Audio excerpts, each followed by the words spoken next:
Presented by Ridhan Music.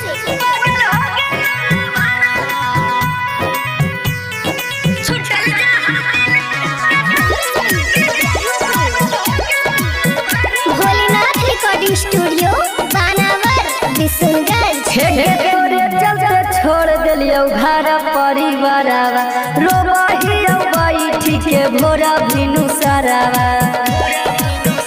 चलते छोड़ दिलियो घर परिवारवा रोबहियो बैठी के भोरा भिनु सारावा। छूटल जाहौ दिलावा के तारावा के जानू पागल हो गेलौ ला भरावा। छूटल जाहौ दिलावा के तारावा के जानू पागल हो गेलौ ला भरावा। पागल हो गेल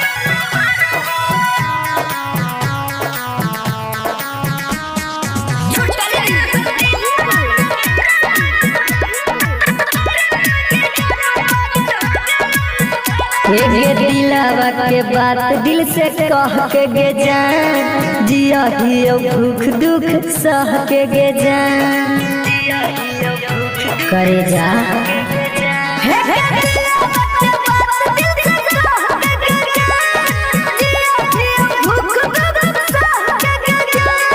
माई बाबू रोबह कोई के पीपा करावा हमारे लगल है गौआ जबरावा।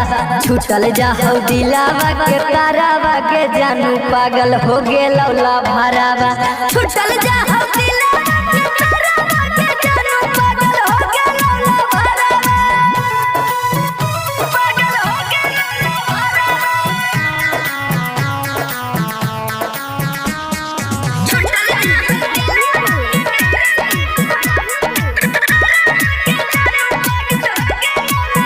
आगे तोड़ देन ही नेतावा रोशन के भरा सह नहीं पई तो जखम गे सना सोना।